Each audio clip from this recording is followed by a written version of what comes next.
Estamos estudiando en cuanto a la parábola, decíamos, de los labradores malvados. ¿Quién se acuerda por decir así, un subtítulo que yo le puse ahí, que lo escribí? ¿Quién se acuerda del subtítulo?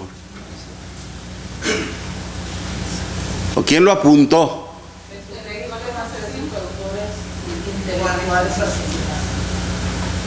Hermana Norma, ¿cómo dijo?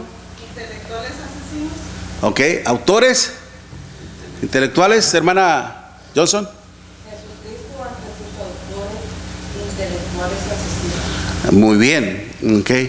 Autores, porque ellos fueron los que causaron. De hecho, la palabra autor, hermanos, como cuando el Señor dice, Él es el autor y consumador. El autor, aitios, en el griego implica lo que es la causa. Causa, ok.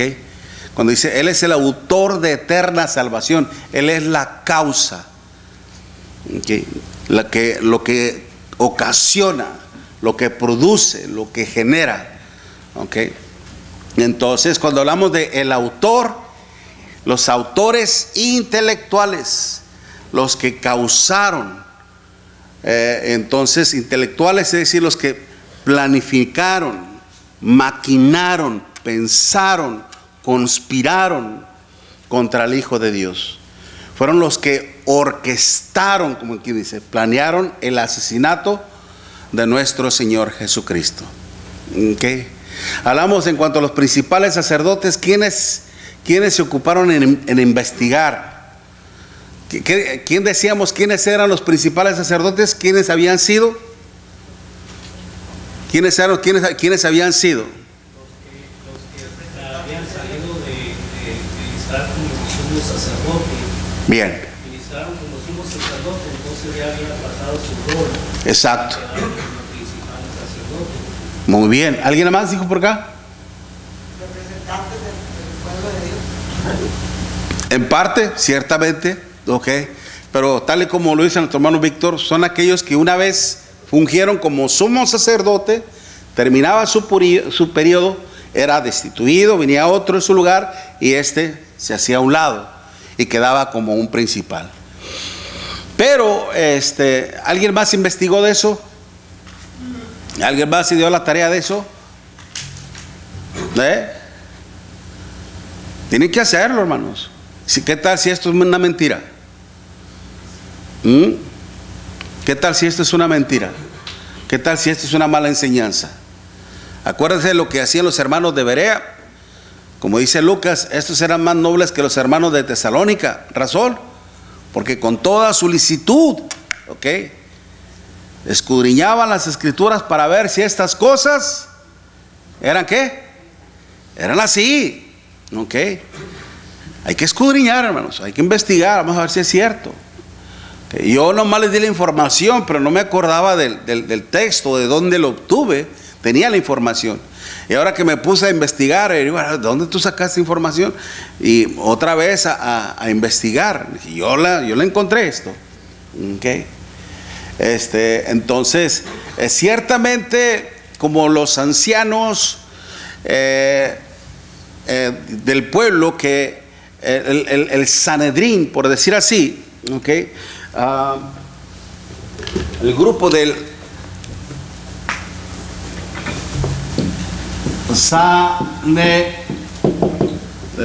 Sanedrín estaba compuesto precisamente de los ancianos, ok, de los principales sacerdotes. ¿Quiénes más? ¿Quiénes más se acuerdan? ¿Quiénes más? Ahí está abreviado. Fariseos y saduceos. Estos eran muy religiosos. ¿Quiénes eran estos? Los saduceos. Estos de alguna manera eran extremistas, aunque se iban al extremo. ¿Se acuerdan cuando ellos acusaron al Señor, diciendo: ¿por qué tus discípulos no se lavan las manos cuando comen pan? Están violando los mandamientos de los ancianos. Okay. Y el Señor le dijo: ¿y vosotros por qué quebrantáis el mandamiento de Dios por vuestra tradición? Ándate, ese te echa trompo a la uña, ¿verdad? Eran muy extremistas, ya estaban apartando de la ley de nuestro Dios. ¿Y quiénes eran los saduceos?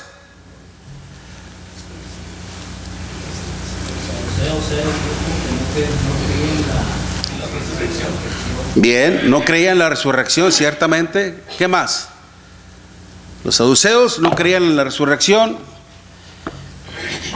Así, con poca información solamente, no creían en la resurrección. ¿Y quiénes eran? Eran judíos ¿qué? De billete. ¿Ok? Eran los judíos de peso. ¿Ok? De peso. Y eran muy influyentes también.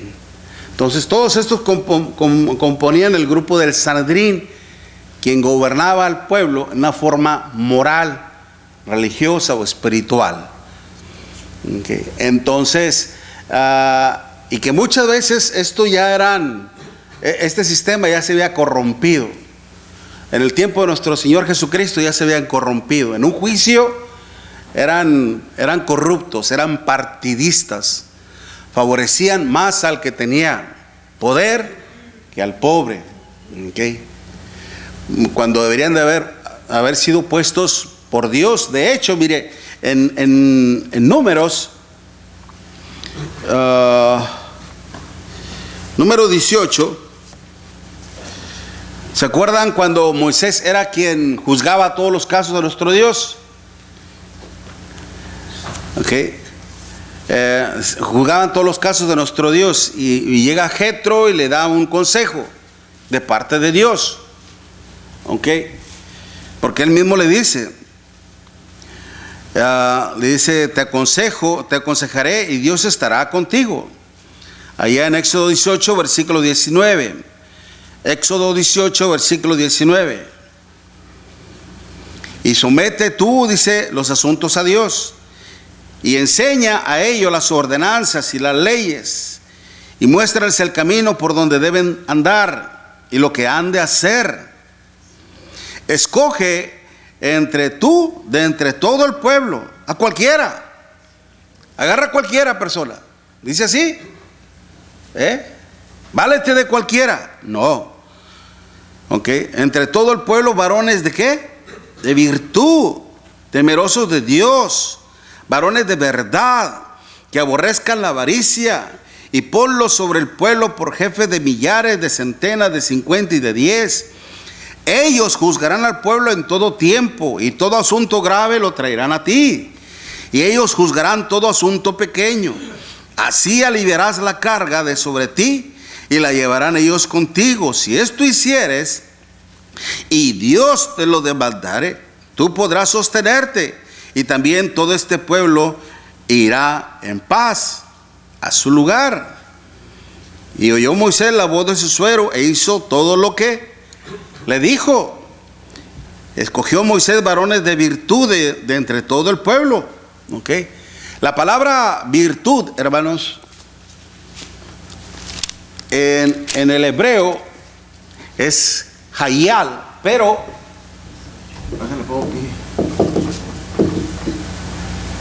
con cada kilo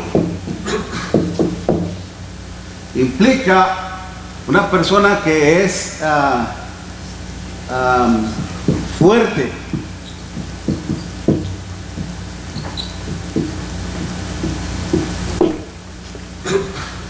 fuerte, valeroso. Okay. Al decir fuerte, que es de valor, okay, que implica que es firme en sus convicciones, okay, que es firme en su verdad, que es en sí en lo que él desea, en lo que él aspira, en lo que él anhela, en lo que él cree. Por eso, de alguna manera, cuando se dice ahí varones de virtud, ¿Cuáles podrían ser estas características? Personas que sean temerosos de Dios, varones que son honestos, varones de verdad, que aborrezcan, ¿qué? La avaricia, que no se dejen corromper. ¿Okay? Estas personas eran las que debían de juzgar al pueblo, como hoy en día, ¿no? Primero ya van 2 casos, a un senador lo encontraron corrupto, haciendo negocios con otros países, en Nueva York, ¿verdad? Y ándale, le quitaron todo. ¿Era alcalde? No, el pasado era como un senador. Ahora actualmente es el alcalde, ¿verdad? También. Okay, entonces son servidores públicos y están ahí para el bien de la sociedad, pero cuando empiezan a lucrar con el poder que tienen, se empiezan a ver en problemas. Esto no es nuevo, esto ha pasado antiguamente en el pueblo de nuestro Dios. Ya en la actualidad, en el tiempo presente, hermano, de nuestro Señor Jesucristo, este sistema ya se había corrompido. A veces hasta el sumo sacerdote que le tocaba no era puesto, ponían a otro a veces. Y luego, para seguir teniendo influencia sobre ese nivel de personas, de influencias, ¿ok? Es por eso que empezaban a tomar ese llamamiento, ¿ok? Ese nombramiento como es un principal entre los judíos, un sacerdote, ¿ok?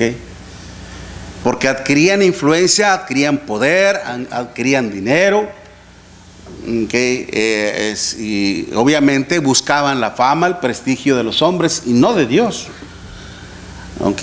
Ya no eran personas aprobadas por nuestro Dios, todo eso ya se había corrompido. Por eso está en el hecho de que ellos no querían soltar eso. Sabían lo que les iba a pasar. Cuando nuestro Señor Jesucristo les habló de esta parábola, dice que los hizo encolarizarse, enojarse. De hecho, mire, bueno, ahorita los niños no están. Déjenme aprovechar así brevemente.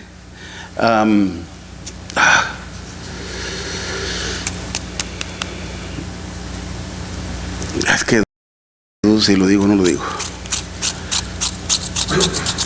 Mire, le voy a decir esto, hermanos, cuando usted escuche que yo diga alguna mala palabra, ya sea obviamente va a ser inconscientemente, pero a veces nos pasa eso. Cuando usted escuche que yo diga una mala palabra, siéntase en la plena confianza de venir conmigo y de decírmelo, se lo voy a agradecer eternamente. A veces pronunciamos mal una palabra, a veces la decimos mal y suele pasar esto. Así que por favor, cuando usted escuche algo así, con toda confianza acérquese conmigo, que crea lo que yo voy a hacer lo mismo con usted.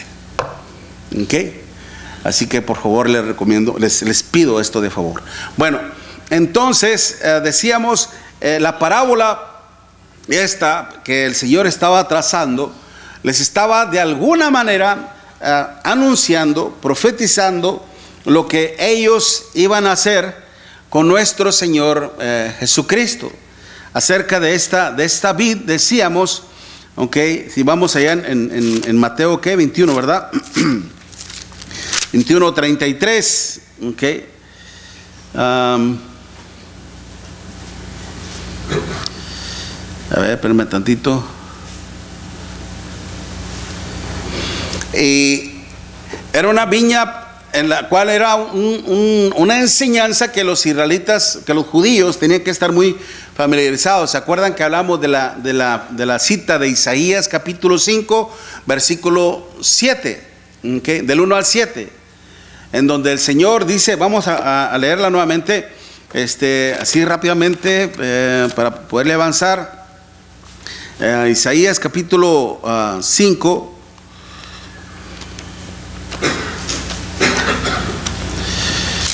Cuando prácticamente, hermanos, esta es una de las grandes lecciones que, bueno, me voy a adelantar un poquito.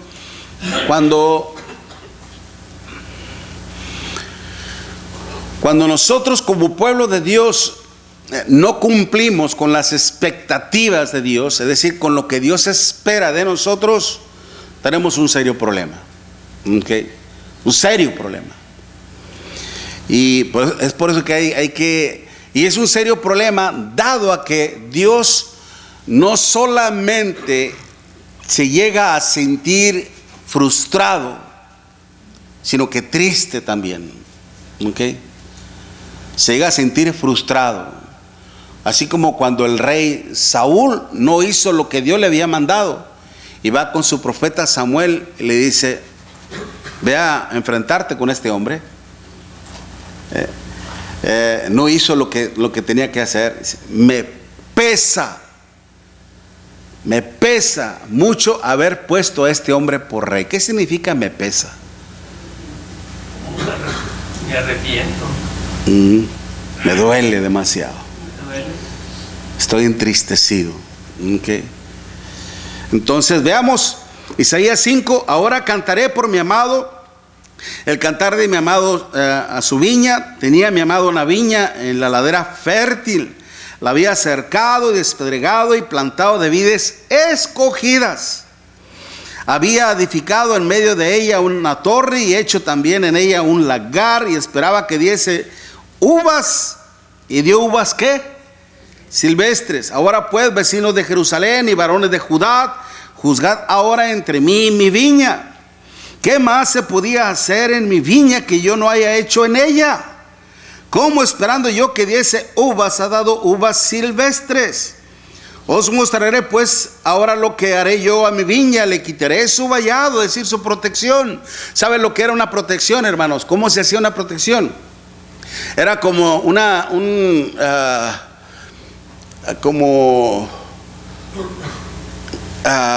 ¿cómo le podría decir? Como una cerca, pero de espinos. ¿Ok? Una cerca de espinos, la cual protegía la vid, hermanos, o la viña de los animales que destrozaban las viñas, como los mapaches, como los jabalíes, como ese tipo de animales, ¿okay? Que destrozaban el sembradío. ¿Okay? Entonces era protegerla. ¿Okay?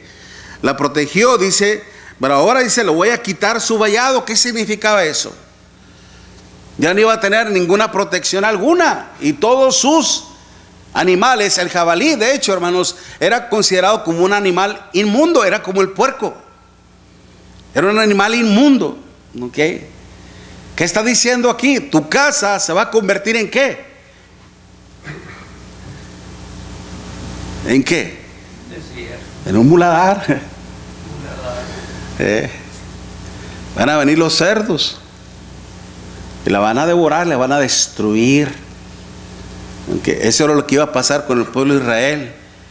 Cuando el pueblo de Israel, hermanos, se alejó de Dios, se apartó de Dios. Dios primero envió al imperio asirio, la parte norte de Israel, y luego al imperio babilónico, la parte sur, y fueron destruidos los gentiles. Okay. Pero aún todavía dice: será consumida, aportillaré su cerca y será hollada, pisoteada. Haré que quede desierta, no será podada ni cavada, y crecerá el cardo y los espinos, y aún las nubes mandaré que no derramen lluvia sobre ella. Ciertamente la viña de Jehová de los ejércitos es la casa de Israel, y los hombres de Judá planta deliciosa. Y los hombres de Judá planta deliciosa suya. Esperaba juicio, y aquí vileza. Justicia, y aquí clamor. ¿Okay?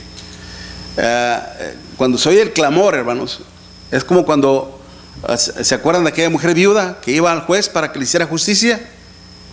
¿Y el juez le hacía justicia? No. ¿Okay?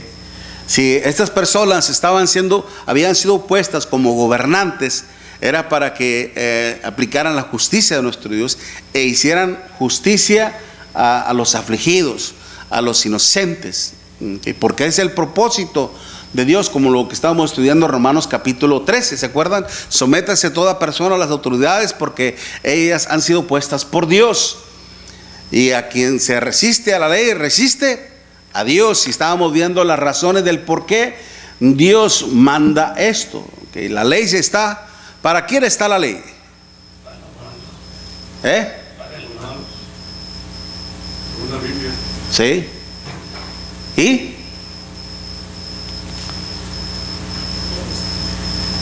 ¿Para quién está la ley? Para el que porta mal ¿Y? y también para el bueno. Exacto, exacto. Okay, tanto para el malo como para el bueno. Al malo para castigarlo. Y el bueno porque ¿Para qué? se mantenga derecho. Para hacerle justicia. Para hacerle justicia. Okay, para defender sus causas. ¿Me explico? Okay. Entonces, por eso dice, yo esperaba juicio, pero en vez de eso, clamor, angustia de la gente, que no se les hace justicia. Okay. Entonces, vemos precisamente que cuando se habla de uvas silvestres, hermanos, se hablan de aquellas uvas o de aquellas vides que crecen por sí solas. Y que en vez de que su sabor, su zumo, es decir, su jugo, eso es lo que significa, el zumo es el jugo, en vez de que su jugo sea dulce, como la que está comiendo ayer, ¿está bien rico? Las uvas bien dulces, hermanos, hasta a veces llegan a empalagar, de lo muy dulce. Pero si usted se come una uva silvestre que se dio así sola, hombre, bien, ¿cómo se dice? Agria, ácida, que hasta, de hecho, los que se comen ese tipo de uvas así, hermanos, les afecta a los dientes. ¿Qué? Les afecta a los dientes. Okay, entonces, agrio para nuestro Dios, hermanos. Usted, como cuando usted agarra un limón, usted ha visto los gestos que le hace a un niño cuando le chupa un limón, ¿verdad? Los pucheros que hace. Imagínense así el desagrado. Okay. Triste, lamentablemente. Estas personas eran así. Ahora, cuando habla nuestro Dios también, el Señor, si vamos allá en Mateo nuevamente 21, en cuanto a la actitud de estas personas, ¿ok? De que si quisieron poseerse. Bueno, espérame. Otra de las cosas es, si nuestro Señor Jesucristo está anunciando con suma anterioridad lo que estas personas iban a hacer con nuestro Señor Jesucristo, no implicaba, no significaba que esto Dios ya lo había planeado así. No significa de que Dios ya lo había determinado así, es decir, decidido así. He escuchado en algunas ocasiones, hermanos, de hecho, como en el caso de Judas, es que Dios había decidido que este hombre traicionara al Señor. No es así, hermanos. Okay. Dios nunca decide por el hombre.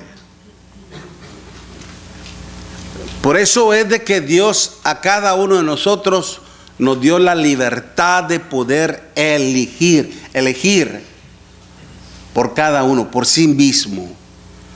Al darnos esa libertad, es decir, el libre albedrío, la libertad de poder decidir qué es lo que hago y qué no hago, eso a mí me hace responsable de mis propias acciones. Como dice Romanos 2, versículo 6, el cual pagará a cada uno conforme a sus obras. Es por eso que Dios no interviene, hermanos.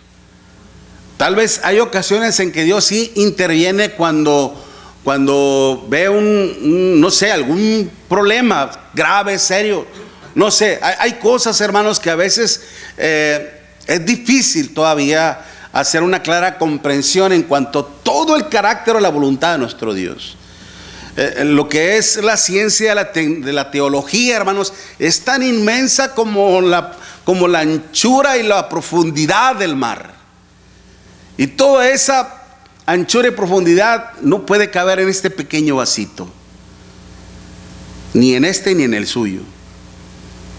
¿Me explico? Usted puede estudiar 3 años, 5 años, 7 años, 10 años teología y puede tener los títulos que usted quiera, siempre va a necesitar estudiar la Biblia y nunca va a tener una clara comprensión de todo el consejo de nuestro Dios. ¿Se acuerdan? Así rápidamente, un caso, en el caso del rey Abimelech, cuando ya Moisés ya había pecado contra nuestro Dios al haber mentido diciendo que Sara era su hermana, aunque ciertamente no era su hermana en sí, era su media hermana. Abraham, ¿quién dije yo? ¿Moisés? Ah, me equivoqué. Abraham, perdón, Abraham. Okay. Entonces, y lo hizo con el faraón. Lo hizo con el faraón. ¿Qué pasa? El faraón se dio cuenta, ahí no nos dice cómo, okay, pero se dio cuenta y no se casó con Sara. Vuelve a pasar lo mismo con este rey Abimelech, parece que está en Génesis 19. Okay. Entonces este rey la tomó y ya se iba a casar con ella, pero en sueños de noche Dios le habla a este hombre y le dice: vas a morir si no regresas a esta mujer con su marido, okay, es decir, con su hombre, con su marido, vas a morir, que esta mujer es casada. Y este rey le dice: Señor, ¿acaso tú no sabes que yo he obrado con integridad de corazón, etcétera, etcétera? Dijo: sí, sé que has obrado con integridad y con verdad, y es por eso que estoy interviniendo. Aunque no lo hagas, esta mujer está casada, regrésala. Si no lo haces, vas a morir tú y tu familia y todo tu pueblo. Pero si lo haces, vas a ser bendecido. Y este hombre la regresa. Y obviamente le dice a Moisés: ¿por qué me haces esto? Y a la mujer también, a Sara también le dice. A Sara también le dijo: no pongas tu mirada en otro hombre, ponla en tu marido, siempre con él. Okay. Entonces, ¿cómo fue que intervino nuestro Dios ahí? ¿Y por qué no intervino con Adán y Eva? Recuerde, hay una palabra que dice que a quien más se le da, más se le pide. Este hombre no sabía, estaba en la ignorancia, ¿ok? Mas sin embargo, por su ignorancia, iba a pecar por nuestro Dios. La ignorancia no nos justifica, hermanos, en lo absoluto. La ignorancia no nos justifica en lo absoluto, ¿ok? Entonces, Dios intervino porque había ignorancia en él, no sabía de lo que estaba pasando. Con Adán y Eva, ¿no sabían ellos? Sí sabía. Ok, ¿verdad? Entonces démonos cuenta en lo que pasa a veces. Entonces aquí el hecho de que los judíos iban a planificar, iban a orquestar, okay, y atentar contra el Hijo de Dios, ellos sabían, hermanos. Okay. Tenían la Biblia, tenían la Escritura. ¿Qué fue lo que les dijo el Señor en Juan capítulo 5:39? Escudriñan las Escrituras porque en ellas piensas que yo tenía la vida eterna, ¿verdad? Conocían las Escrituras. Sin embargo, el hecho de que nuestro Señor Jesucristo haya puesto en evidencia las intenciones que ellos que tenían y lo que iban a hacer, como les repito, esto no significa que Dios haya decidido. Es como si Dios controlara, manipulara nuestros sentimientos, nuestras emociones, nuestros instintos. No es así. Okay. Si Dios, hermanos, sabía que el pueblo lo iba a hacer, es porque Dios sabía lo que ellos iban a hacer con nuestro Señor Jesucristo. Es como cuando usted mira una película. ¿Ok? Usted mira una película y usted ve una película, ¿cómo se le dice? Biográfica de un personaje, ¿ok? De Abraham Lincoln, ¿ok? Usted ve todo eso y luego después le dice: oye, fíjate que acabo de ver una película muy buena acerca de Abraham Lincoln, que presidente de Estados Unidos, que cómo se valió de la esclavitud, lo liberó, etcétera, etcétera, etcétera, todo lo relacionado a la guerra civil. Yo ya la vi. ¿Cómo que ya la viste? Ahora sí, ¿sabes qué? Me platicaron de esta película que está muy buena y así, ¿no? Y usted dice, yo ya la vi. Mira que empieza así. No me la platiques porque después ya no tiene chiste. Es que yo ya la sé. Termina así. Ya qué mal, ¿verdad? Le cae a uno la persona cuando te platican el final de una película, ¿no? Okay. Bueno, así, hermanos. Así es Dios. Su vida, mi vida, es una película. Y Dios la conoce. Dios sabe cómo cada uno de nosotros vamos a terminar. Él lo sabe. Y Él no puede intervenir. Él no puede decir, Miguel, no hagas esto. No. ¿Por qué? Porque yo ya tengo ¿qué? Conocimiento. ¿Ok? Es la conciencia. Por eso a veces nuestra conciencia, cuando hacemos algo malo, a veces voluntariamente, a veces involuntariamente, ¿qué es lo que luego pasa? Hey, obraste mal, dijiste esto mal, okay, hasta aún pensaste esto mal, okay, pero nuestra mente se basa en lo que Dios dice en su palabra. El Señor ciertamente los estaba poniendo en evidencia, y mediante esta historia, cuando le dice precisamente, hubo un hombre padre de familia. Fíjense muy bien. Hubo un hombre padre de familia, el cual plantó una viña, la cercó de vallado, cavó en ella un lagar, edificó una torre y la arrendó a unos labradores y se fue lejos. La arrendó, ya decíamos, ¿qué significa? La alquiló. Esa es la palabra clave, correcta, alquilar. ¿Por qué no la vendió? Ahora, si estamos viendo ahí que estas personas, hermanos, empezaron a quererse posesionar de ella, a haber un conflicto. Cuando se acercó el tiempo de los frutos, envió a sus siervos a los labradores para que recibieran sus frutos. A los labradores, tomando a los siervos, a unos golpearon y a otros mataron y a otros apedrearon. Envió de nuevo otros siervos, más que los primeros, e hicieron con ellos la misma manera.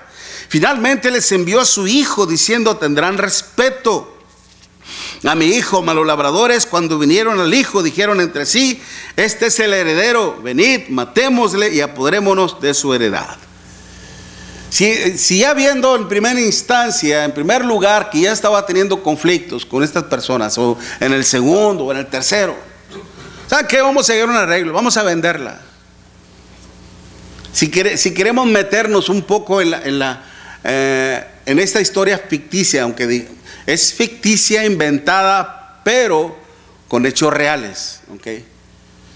Eso es lo que, por eso es una parábola.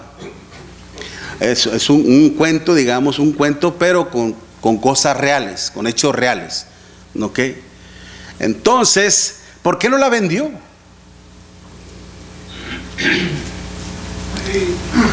Hay algo muy importante, porque si pensamos un poquito más y nos introducimos un poquito más a lo que significa. Lo estamos haciendo. Esa es una heredad, la cual se hereda, no se vende. Ok. Eso es muy importante. Exactamente. Los hijos de Dios solamente. No podemos meterle mano, Dios no puede meterle mano o regalar. Ajá. El reino de los cielos solamente a los hijos de Dios. Es cierto, claramente así es, hermano, en el sentido porque una viña, una vid, no se podía vender. No se podía vender. De hecho, ¿se acuerdan en el caso de la viña de Nabot? Que estaba a un lado de la viña del rey Acab. Y este hombre, al ver la viña de Nabot, hermano, le empezó a codiciar. Y él la quería. Usted lo puede ver allá en Números capítulo 21.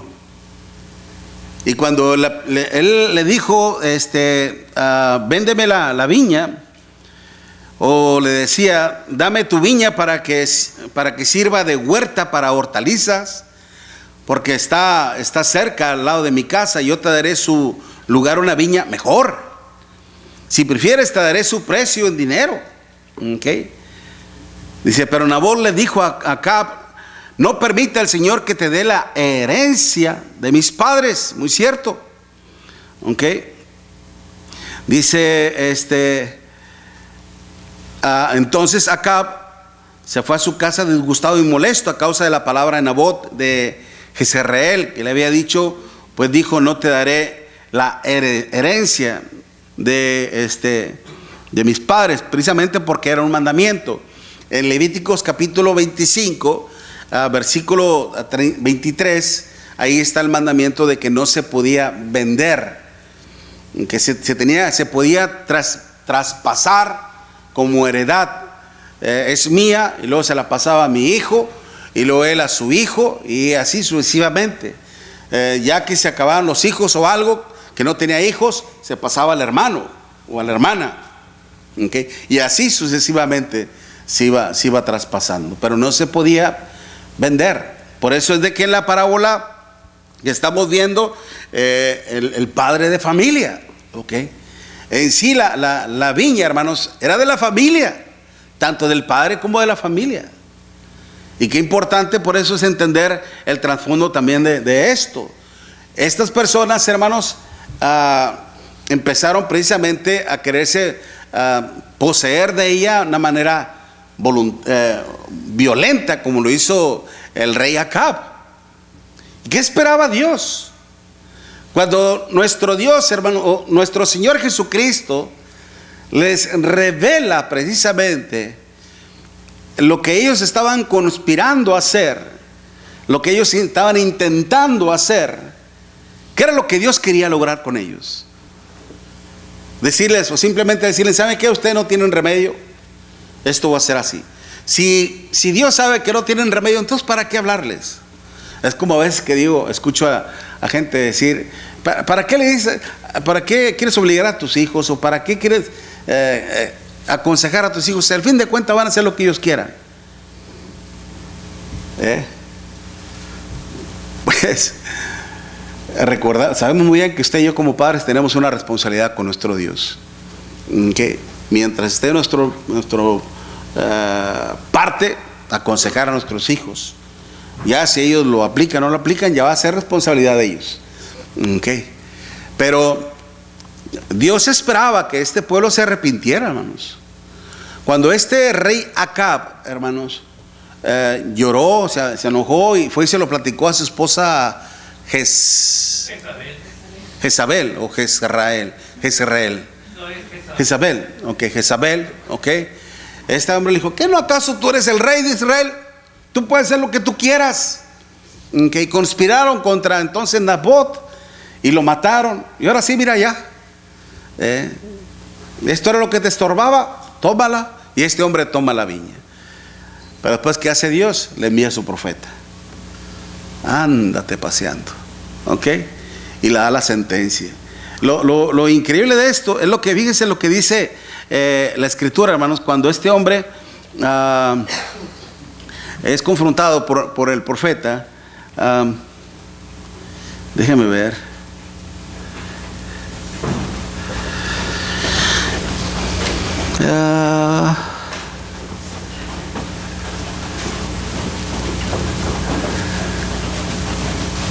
En el versículo 19 de primer libro de Reyes 21, versículo 19, le hablarás diciendo, así dice el Señor. Primer libro de Reyes 21, 19, le hablarás diciendo, así dice el Señor, ¿has asesinado y además has tomado posesión de la viña? Lo cuestiona, ¿ok? Pero ciertamente lo había hecho. También le hablarás diciendo, así dice el Señor, en lugar donde los perros lamieron la sangre de Nabot, los perros lamberán tu sangre, tu misma sangre. Y Acab dijo a Elías, ¿me has encontrado enemigo mío? ¿Por qué no dijo, me has encontrado como tu enemigo? ¿Por qué no dijo, me has encontrado como enemigo de Dios? En tercera persona, como enemigo de alguien, de él, de aquel, de ti. No, lo puso en primera persona. Me has encontrado como enemigo mío, tu propio enemigo. Y es que la escritura dice, hermano, que cuando el hombre peca contra Dios, a su propia alma defrauda. ¿Se da cuenta? El hombre que peca contra Dios, a sí mismo se lastima. Y es por eso que este hombre dijo así: enemigo mío. Entonces, hermanos, ciertamente esto, si se analiza, no hay que ir tan a prisa para considerar todos los aspectos, y de hecho va a haber grandes lecciones también acerca de el carácter de Dios, hermanos, ¿ok? También en cuanto al carácter de la humanidad, en cuanto el carácter de nuestro Señor Jesucristo, la postura de nuestro Señor Jesucristo ante todo ello. ¿Cuál es su postura? ¿Cuál es la mía? ¿Cuál es nuestra postura ante nuestro Dios, hermanos? ¿Estamos haciendo lo que es correcto o lo incorrecto? Dios los bendiga, hermanos. Vamos a tomar un receso, un descanso, luego regresamos a la adoración a nuestro Dios. Bendiciones, hermanos.